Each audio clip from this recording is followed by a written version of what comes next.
So I just had a classic case of why is a tool not working.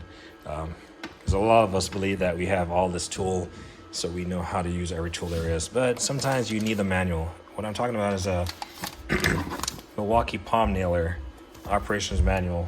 And I was like trying to use this, I did a tool haul, and I'll take this off, but it was set up like this.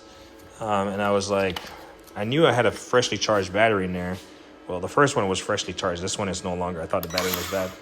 Well, that's not staging this correctly.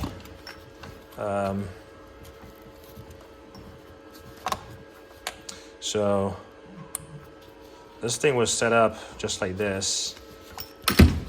Trying to hide that thing.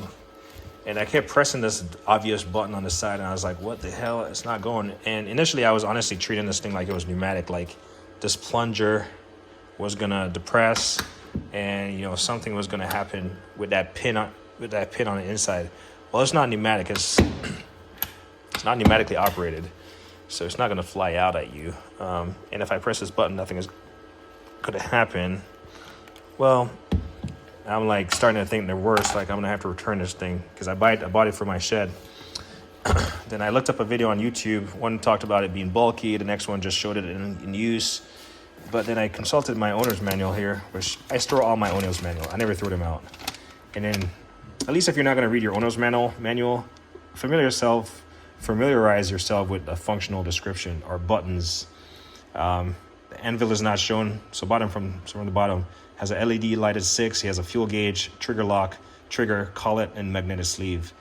I was looking for number 4. Number 4 was up top, as you can see. Well, when you get this in the box, if the straps are positioned like this, you'll never notice that there's a trigger lock under here. So when I was like thinking the worst, that's because there's a trigger lock under here. Flip it there, and well, it functions. So let's go outside. And since it's not pneumatic, it's not going to engage that trigger or that plunger. Let's just put a nail in there for shits and giggles.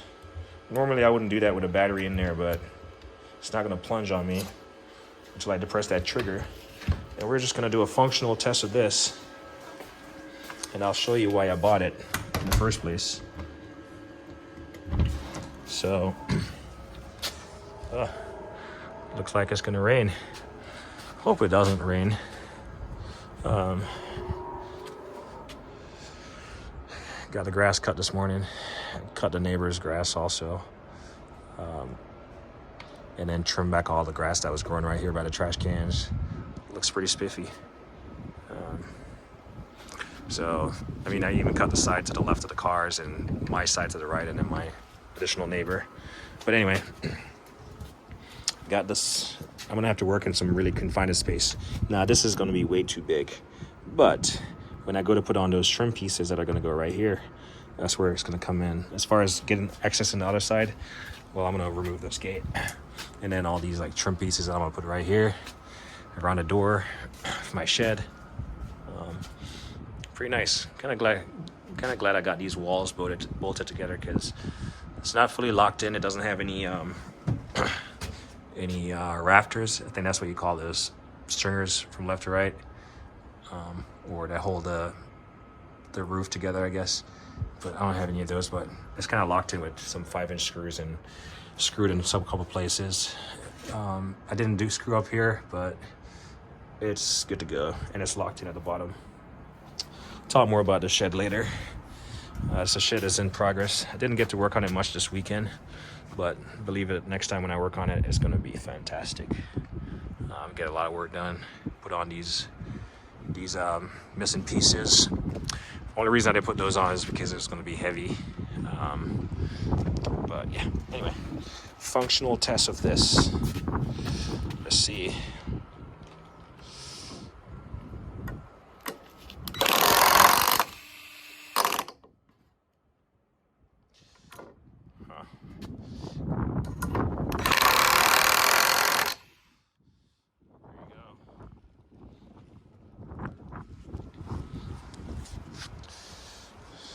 So we'll reload.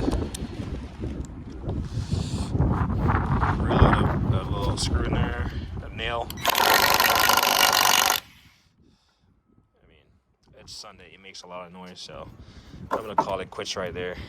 But it looks like it should do the job. Milwaukee Palm Nailer. So this is gonna come in handy. Honestly, if this thing makes so much noise, I'll probably end up just using my hammer, if I was to be honest. Now, if you don't have a means to strike a hammer, this might do.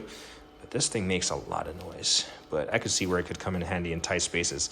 Certainly not the smallest. I'm wondering if the air-powered ones are way smaller. I'm not certain. But, I mean, it definitely has its place. I can see where an awkward angle where you're not able, you have the space for this, but you might not be able to swing your hammer. It might come in handy. So, yeah. Anyway, this video was really just to show that this trigger lock is under here. There you go. So, don't be too macho about these manuals. At least if you're not gonna read them, save them so you don't throw them away. Anyway, like me always say, like on a hit a ting.